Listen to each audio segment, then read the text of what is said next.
Have you ever found yourself, nodding along, agreeing to something, and then only later thinking, wait a second, why did I actually say yes to that? Oh, definitely. Maybe it was like an impulse buy that just felt weirdly compelling at the time. Or agreeing to do a favor you really didn't have time for or even want to do. Exactly. And you're left wondering, were you somehow pushed, influenced without even realizing it? It's such a common feeling, isn't it? We think we're making our own calls, but sometimes, yeah, there are these subtle currents, these psychological nudges. Right. So today we're diving deep into this, into the really fascinating world of human influence and the mental shortcuts our brains are taking constantly every single day. We've looked at a whole stack of research, but we're focusing particularly on, well, what Robert Cialdini calls the weapons of influence in his big book on persuasion. Yeah, that one's key. And our mission here is really to unpack these subtle forces, figure out how they actually work, and most importantly, understand how you can spot them. So you can make more conscious choices. Yeah.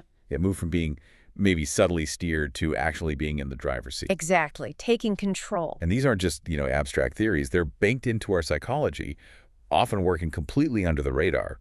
Understanding them is, well, it's crucial for navigating life, clearly. Okay, so let's start with this first big idea, the click whir of automatic influence. Our brains, they're amazing, but life's just too much, right? Too many details. So we need shortcuts. An autopilot. Yeah, think about it like in the animal world. There are some really striking examples, like mother turkeys, normally super protective. Right. But they'll basically nurture anything that makes a specific cheep, cheep sound. Researchers found they'd even mother a stuffed polecat, their natural enemy, if it made that sound. No way. A polecat. Yep, but they'd ignore their own chick if it didn't make the sound. It's like a switch. Click, cheep, cheep, whir. Mothering behavior. Wow. And there are others, right? Like robins. Exactly. Male robins will fiercely attack just a bundle of red breast feathers, sees it as a rival. But they'll totally ignore a perfectly realistic stuffed robin if it doesn't have those red feathers. So it's not the whole picture, just that one trigger. Precisely. It's a specific feature that sets off a pre-programmed response. Click, whir. So how does this play out with us humans? We don't attack red feathers, presumably. Well, no, but we have our own triggers. Oh. Ellen Langer did this classic experiment, you might know it, with a Xerox machine. Oh, yeah, the line-cutting one. That's the one. If someone just asked, may I use the Xerox machine? About 60% of people said yes. Okay. Add a real reason, because I'm in a rush, compliance jumps to 94%. Makes sense. Sure. But here's the amazing part. Use the totally pointless reason, because I have to make some copies. Which is obvious, right? Compliance was still 93%. Get out. So the reason itself didn't matter. Barely. It seems the word because was the trigger. Click. Because. Were. Yeah. Comply. It signals a reason exists, even if the reason is, well, kind of dumb. That's slightly terrifying. It makes you think about stereotypes, too, like the jewelry store example. Oh, the turquoise jewelry. Perfect example. Pieces weren't selling. The owner tells an assistant to mark them 12 off. But the assistant misunderstands and doubles the price. And then what happened? They sold out. Quickly. The customers, mostly wealthy tourists who didn't know turquoise well, used a simple stereotype. Expensive? It gives. The high price became a trigger for quality. Click. Were. So these shortcuts, they help us get through the day usually, but they definitely leave us open, don't they? That's the trade-off. Efficiency versus vulnerability. The key isn't to be paranoid, but just aware. When you feel that automatic yes coming on, maybe just pause, ask, hang on, what's triggering this? Take a beat. Right. Yeah. That makes sense. Okay, so that's one powerful shortcut. What about that feeling of obligation, like you owe someone, reciprocity? Ah, yes.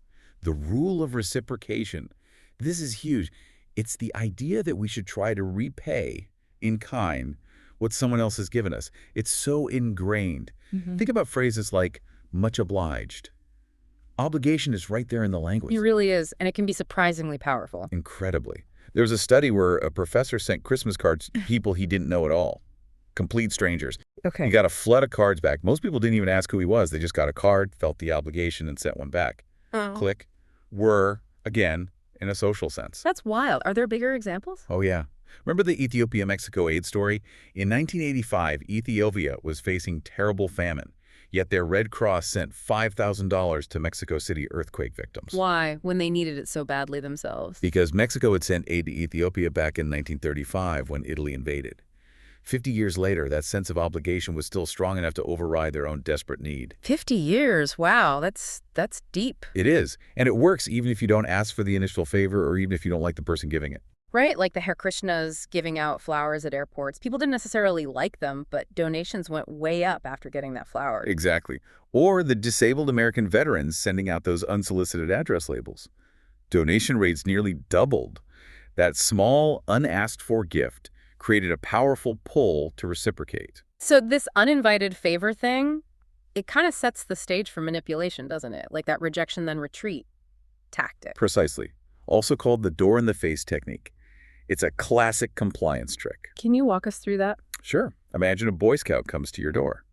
First, he asks if you want to buy some $5 circus tickets. You say no. Then he says, okay, well, how about one of these $1 candy bars then? Ah, okay. You feel bad saying no twice, and the candy bar seems like a small concession compared to the tickets. Exactly. He retreated from a large request to a small one. You feel obliged to meet his concession with your own buying the candy bar you probably didn't even want. Click, whir. That seems, well, fairly harmless with candy bars, but I bet it gets used in bigger ways. Oh, absolutely. Think about the Watergate scandal. G. Gordon Liddy's initial plan for Nixon's re-election committee was this insane $1 million scheme. Kidnapping squads, call girls, the works. Right, totally over the top. It got rejected, obviously. Then he proposed a slightly less crazy $500,000 plan. Rejected again? Then he came back with the bare-bones $250,000 plan, which included the Watergate break-in. And that one got approved. It did. Because compared to the first two ridiculous proposals, it seemed like a reasonable concession. He retreated, they felt obliged to meet him partway. It seemed almost sensible in contrast. That's chilling, actually. So how do we defend against this? Against feeling obliged by these tactics? The key is recognizing the tactic for what it is. Accept initial offers or favors based on their merit. Is this something you actually want or need? Not just because you feel you owe them for asking big first or for giving you some unsolicited labels. Exactly.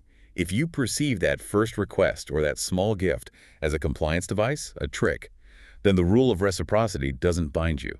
You're not obligated to respond to manipulation with genuine concession or gratitude. Feel free to just say no or take the gift and walk away. Okay, that's helpful. Recognize the tactic. Yeah. All right, what's next? There's another powerful one. Commitment and consistency. Yes, our almost obsessive drive to be and appear to be consistent with what we've already done or said. Once we take a stand, even a small one, we feel this internal and external pressure stick with it. You see this, like with horse race bettors, right? They feel way more confident after they've placed their bet. Exactly. Nothing about the horse or the race change, just their commitment.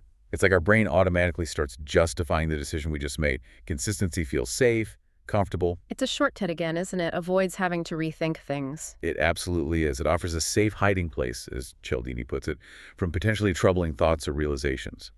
And compliance pros are masters at getting us to make that initial commitment. How do they do that? Is it always big things? Often it starts incredibly small. Think about the American POWs during the Korean War. The Chinese captors didn't rely mainly on torture for collaboration. No. What did they do? They started by getting prisoners to make very minor anti-American or pro-communist statements, sometimes just agreeing that the U.S. wasn't perfect, then maybe writing it down, maybe for a small prize, like cigarettes or fruit. Okay, seems harmless enough, maybe. But once a soldier wrote something down, even something mild, he started to see himself differently. To maintain consistency with that written statement, he might agree to slightly stronger statements later, perhaps participate in discussion groups, maybe even denounce his country in an essay. Small steps led to significant collaboration. Wow. That's subtle and really effective. Does this happen in everyday life, too? All the time. Think about sales organizations like Amway, asking salespeople to write down personal sales goals. That act of writing creates a commitment. Or companies getting you to sign agreements, even when there's a cooling-off period for refunds. That written commitment makes you less likely to back out. And making it public really locks it in, doesn't it? Hugely. Public commitments are lasting commitments. The Chinese would read POW essays aloud or post them. Weight loss clinics often have clients share goals publicly. There's a great story of a woman who quit smoking by giving out cards saying, "I promise I will never smoke another cigarette," to everyone she respected. The public accountability was immense. And what about effort? Does making a commitment harder make it stick more? Absolutely. Think about intense initiation rites. Hmm. Tribal ceremonies, fraternity hazing, military boot camp. These often involve hardship, pain, effort. Yeah, Hell Week and things like that. Right. Logically, you'd think that would make people dislike the group. But psychologically, it often does the opposite. We come to value what we've suffered to attain. The effort justifies the commitment and increases loyalty. Marine boot camp, for instance, is famously brutal, but it forges intense dedication. So effort plus public, super strong commitment. Yeah. Now, how does this relate to tactics like the low ball? That one always seems sneaky. It is sneaky, and it uses this consistency principle perfectly. A car dealer, say, offers you a fantastic price on a car. Too good to be true, maybe. Okay, I'm interested. You agree, start filling out paperwork, maybe arrange financing. Imagine driving it. You're committed. You started building all these internal justifications for buying this car. Getting invested. Then the salesperson comes back looking apologetic. Oh, there was a mistake in the calculation, or my manager won't approve that price, or they suddenly lower your trade-in value. The great deal evaporates. And yet, people still buy the car. Often, yes. Because they're already committed. They've built up all these other reasons in their head. They like the color, the features. They've invested time. So even when the original reason, the low price, is removed, the commitment itself keeps them moving forward. Like those energy conservation studies, people kept saving energy even after the promised reward was taken away. Exactly. They'd started seeing themselves as conservation-minded citizens, felt good about it. Those internal reasons built after the initial commitment sustained the behavior even when the external incentive disappeared. Okay, this consistency thing is powerful. How do you fight it when you suspect you're being, well, lowballed or manipulated? Listen to your gut. That stomach sign, Cialdini calls it. That feeling of being trapped or uneasy. When you feel that, ask yourself a key question. Knowing what I know now, if I could go back in time, would I make this same initial commitment? So reevaluate the original decision based on the current reality, not just blindly follow through. Precisely. Don't just automatically be consistent. Give yourself permission to change your mind if the situation has changed, or if you realize the initial commitment was based on faulty premises. Trust that gut feeling telling you something's off. Got it. Trust the gut. Okay, moving on. Principle number 4, social proof. The idea that we look to others to decide how to act. Yes, the wisdom of the crowd, or sometimes the madness of the crowd. The basic idea is we figure out what's correct or appropriate behavior by seeing what other people are doing, especially when we're uncertain. This is everywhere, right? Laugh tracks on TV shows trying to tell us what's funny. Exactly. Or advertisers saying a product is fastest growing or largest selling. They don't have to prove it's good, just that lots of other people think it is. Charity telethons showing lists of donors, nightclub owners faking a line outside. Yep. Salespeople are often trained on this. One manual literally said something like 95% of people are imitators and only 5% initiators. So persuade the 95% by showing actions of others. So when is this social proof thing most influential? 2 key conditions: uncertainty and similarity. When a situation is ambiguous or unclear, we're much more likely to look to others for cues on how to behave. Makes sense. If you don't know what to do, you see what everyone else is doing. And the second condition, similarity, is crucial. We are far more influenced by the actions of people we see as similar to ourselves. Like the wallet experiment, where people were more likely to return a lost wallet if the letter inside described the supposed first finder as being like them. Exactly. Or think about kids learning. My own son was terrified of swimming without a float. Lessons didn't help much. Then one day at the pool, he saw another 3-year-old boy swimming without one, just like him. That day, he ditched the float and swam. Similarity was the key. That's a great example, but this reliance on others, especially similar others in uncertain situations, it can go badly wrong, can it? Terribly wrong. Yeah. One of the most dangerous effects is pluralistic ignorance in emergencies. You mean like the Kitty Genovese case? Precisely. A woman was attacked and murdered over about 35 minutes in New York, while 38 neighbors reportedly watched from their windows and did nothing. It wasn't necessarily that they were callous. So why didn't they help? In an uncertain situation, is it a lover's quarrel? Is it serious? People look to others. If nobody else seems concerned, if everyone else is just watching, the assumption becomes it must not be an emergency, or someone else must have already called for help. Responsibility diffuses across the group. So safety in numbers can actually be the opposite. Less safe because everyone assumes someone else will act. Exactly. Another dark side is the copycat phenomenon, the Werther effect, named after a novel that sparked copycat suicides. Studies show that highly publicized suicides often lead to a measurable spike in similar suicides shortly after. And it's not just suicides, right? No, researchers found increases in fatal car crashes and even plane crashes after suicide stories hit the news, often involving victims similar in age or circumstance to the person in the story. It suggests people are literally imitating the behavior. That is deeply disturbing. Okay, defenses. How do we avoid blindly following the herd, especially when it's dangerous? First, be alert for fake social proof. Canned laughter, staged testimonials, tip jars salted with bills by the bartender. If the proof seems artificial, be skeptical. Disengage from the automatic pilot. Right. Don't trust phony crowds. What about real emergencies? In an emergency, if you need help, never assume the crowd will act. Overcome pluralistic ignorance and diffusion of responsibility. Single out one individual. Point. Make eye contact. Give a clear, specific command. You, sir, in the green jacket, call 911 right now. That puts the responsibility squarely on one person. That's really practical advice. Make it direct. And generally, cultivate a habit of occasionally questioning the crowd. Just because everyone is switching to that freeway lane doesn't mean it's actually faster. Just because the herd is moving doesn't mean it's not towards a cliff, like those poor buffalo. Trust your own read of the situation sometimes, even if it differs from the group. Good advice. Okay, next weapon. Liking. It seems pretty obvious we prefer to say yes to people we know and like. It does seem obvious, but its applications are subtle and powerful. Think about Tupperware parties. Who are you really buying from? The demonstrator. Or your friend, the hostess, whose house you're in. Yeah, it's harder to say no to your friend. Exactly. Charities know this too, often recruiting volunteers to ask for donations in their own neighborhoods. It leverages existing friendships.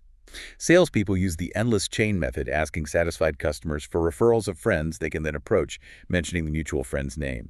Instant connection. So, beyond just knowing someone, what makes us like people, especially strangers, trying to influence us? Several factors. Yeah. One big one is physical attractiveness. There's a halo effect. We automatically assign good traits like talent, kindness, intelligence to good-looking people. Studies show attractive defendants even tend to get lighter sentences. Wow, that's unfair, but maybe not surprising. What else? Similarity. We like people who are like us. Salespeople are often trained to find common ground hobbies, background, politics, even things like smoking habits. Or they might subtly mirror your body posture, mood, or speech patterns. It builds rapport unconsciously. Mirroring. Mhm. Interesting. And compliments. Do those really work even if they seem insincere? Surprisingly often, yes. Joe Girard, once listed as the world's greatest car salesman, mailed over 13,000 cards to former customers every single month. The message inside, just, "I like you," in his name. Seriously, I like you. Yep. He said people are phenomenal suckers for flattery. We have such an automatic positive reaction to compliments that we can struggle to disbelieve them, even when they seem calculated. Okay, so attractiveness, similarity, compliments. What about just being around people? Does simple contact make us like them more? Not necessarily. In fact, sometimes it does the opposite. Early studies on school desegregation found that just putting different ethnic groups together in classrooms sometimes increased prejudice, especially if the environment was competitive. So contact isn't enough. Mere contact often isn't. But cooperation is different. When people work together towards common goals, especially when they have to rely on each other, that's when liking blossoms. Muzaffar Sharif's famous summer camp experiments showed this brilliantly. He created rivalry between two groups of boys, the Eagles and the Rattlers. They hated each other. Okay. Then he engineered situations where they had to cooperate, fixing the camp's water supply, pooling money to rent a movie, pulling a stuck truck. Working together on these shared problems dissolved the hostility and built friendships. Like the jigsaw classroom technique too, right? Where kids have to teach each other parts of a lesson. Exactly. It forces cooperation and mutual reliance, which breeds liking and reduces prejudice. Cooperation is key. This makes me think of the good cop, bad cop routine. How does liking play into that? It's a masterclass. Yeah. The bad cop is threatening, abusive. Then the good cop steps in, seems understanding, maybe get you a coffee, argues with the bad cop on your behalf. So the good cop seems like a friend, a savior? Precisely. They leverage liking through perceived cooperation. They use the contrast principle. Compared to the bad cop, they seem great. And maybe even a touch of reciprocity for the coffee. It makes you want to confide in and cooperate with the good one. So with all these ways liking can be used, how do we defend ourselves? The trick is to notice when you've developed a liking for the person trying to sell you something or get your compliance faster or more intensely than you'd expect. That feeling of, wow, I really like this person I just met. Yeah. When that happens, mentally separate the person from the product or request. Ask yourself, okay, setting aside how much I like this individual, is this actually a good deal? Is this request reasonable on its own merits? Focus on the proposition, not the salesperson. Separate the dealer from the deal. Got it. Okay, final segment. Authority and scarcity. Two big ones. Let's start with authority. Right. We have this deep-seated, almost automatic tendency to obey figures of authority. It's drilled into us from childhood parents, teachers, laws. The Milgram experiments are the terrifying example here, aren't they? Absolutely shocking.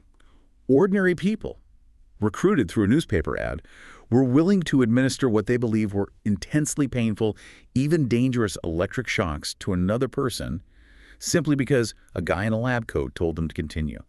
Obedience to authority overrode their own moral objections. And it's not just labs. The S. Brian Wilson case. A war veteran protesting military shipments had his legs severed by a train because the crew reportedly felt they had to follow orders not to stop, even seeing him on the tracks. It's a powerful, ingrained response. The scary part is we often react not to actual authority, but just the symbols of authority. What kind of symbols? Titles are a big one. Yeah. Someone introduced as professor is perceived as physically taller than if introduced as student. Nurses in one study were willing to administer a clearly dangerous overdose of a drug based on a phone call from a doctor they'd never met or spoken to before. The title was enough. Wow. What else? Clothing. Definitely. A person in a well-tailored business suit gets more compliance. In one experiment, 3 times as many pedestrians followed a man in a suit jaywalking against the light compared to when the same man wore work clothes. And the things like expensive cars, jewelry, the trappings of status. Exactly. These symbols can trigger our deference to authority, even when the person displaying them has no actual relevant expertise or legitimate power. Con artists know this well. Okay, so that's authority. What about the last one? Scarcity. Scarcity. This taps into our fear of loss. The basic idea is that opportunities seem more valuable to us when their availability is limited. As Chesterton said, the way to love anything is to realize that it might be lost. You see this constantly in advertising and sales, right? Limited time offer, only 3 left in stock. All the time. Limited number tactics, the salesperson finds the last one for you, creating urgency. Deadline tactics, sale ends Tuesday. It creates pressure by suggesting you'll lose out if you don't act now. Why is that feeling of potential loss so motivating? It ties into something called psychological reactance. Basically, we hate losing freedoms. When our ability to choose something is limited or threatened, we desire it more strongly, and we work harder to regain that freedom. Like the terrible twos, kids pushing back against rules. That's a classic example. They're discovering their individuality and reacting against restrictions to assert their autonomy. Or the Romeo and Juliet effect. Parental opposition often intensifies romantic feelings between a couple. Forbidden fruit tastes sweeter. And this applies to products, too, like the banned detergents. Right. When Miami banned phosphate detergents, residents didn't just smuggle them in, they started rating them as better detergents than before. The scarcity made them seem more desirable. Same with censorship-banned books become more appealing. So scarcity itself increases perceived value. When is scarcity most powerful? 2 conditions seem to amplify it. First, scarcity is more potent when something has recently become scarce, rather than always being scarce. Like the cookie study. Exactly. People rated cookies as more desirable when they started with a jar of 10 that was then reduced to 2, compared to people who were only ever shown a jar with 2 cookies. Yeah. The loss, the recent scarcity, was the key. And the second condition. When the scarcity is due to social demand, if something is becoming scarce because other people want it, that makes us want it even more. It combines scarcity with social proof. Ah, the competition angle, like a feeding frenzy at a bargain sale. Precisely. Or think about auctions. The Poseidon Adventure bidding war is legendary. ABC ended up paying $3.3 million for one TV showing, way above previous records, largely because they got caught up in intense competition with other networks. Scarcity plus rivalry. Huge desire. Salespeople use this too, I bet. Manufacturing competition. You bet. Cialdini mentions a car salesman named Richard, who would sometimes schedule multiple potential buyers to see the same car at the same time, creating visible competition and urgency. Okay, so authority and scarcity both powerful. How do we defend against them? Let's start with authority. With authority, ask 2 critical questions. First, Is this authority truly an expert? Check their credentials. Is their expertise actually relevant to the current situation? Right. A famous actor might be an authority on acting, but not necessarily on the car they're endorsing. Exactly. Second question. How truthful can we expect this expert to be here? Do they have something to gain by our compliance? Are they impartial? Sometimes they might even seem to argue against their own interest, right? To build trust. Yes. Like a waiter suggesting a slightly cheaper dish initially might gain your trust, making you more receptive to his later, perhaps more expensive, suggestions for wine or dessert. It's a tactic to appear credible. Be aware of that potential. Okay. And defense against scarcity, that feeling of regency. When you feel that emotional rush that comes from scarcity, the limited time offer, the last one available, the first step is crucial. Stop. Calm down. Recognize the arousal itself. Don't get swept up in the frenzy. Right. Give yourself a moment. Then ask yourself why you want the item. Is it for its actual utility, its function? Will it drive well, taste good, work properly? Or is it primarily for the thrill of possessing something scarce or forbidden? Because the scarcity doesn't actually improve the function? Exactly. Remember the cookie study? The scarce cookies didn't taste any better. If you want it for its use, then its scarcity is irrelevant to that use. If you mostly want it because it's scarce, recognize that you're reacting to the pressure, not the inherent value. That's a great distinction. Focus on function, not just rarity. Okay, we've covered a huge amount of ground here. We really have. Reciprocity, commitment and consistency, social proof, liking, authority, and scarcity, these weapons of influence. And it's important to remember these aren't like inherently evil tools, right? They're fundamental aspects of how we think and interact, shortcuts that usually help us. Absolutely. They're part of our psychological makeup, often working way below our conscious awareness to help us navigate what is, frankly, an extraordinarily complicated stimulus environment these days. But understanding them, bringing them into awareness, that's where the power shifts back to us. Exactly. By understanding these mechanisms, you are much better equipped to make deliberate choices, to recognize when you might be subtly influenced, and ultimately to avoid being, well, duped or swayed against your better judgment. It really is about moving towards making more conscious, effective decisions in our own lives, taking back that control. Well said. So as we wrap up, here's something for you, our listener, to think about. How many of your daily decisions, big or small, are truly 100% yours? And how many might be subtly shaped by these forces we've just talked about, forces you're maybe only now starting to really see? And perhaps what's one area of your life, maybe your shopping habits, your work interactions, your relationships, where you might want to look a little closer now with these principles in mind?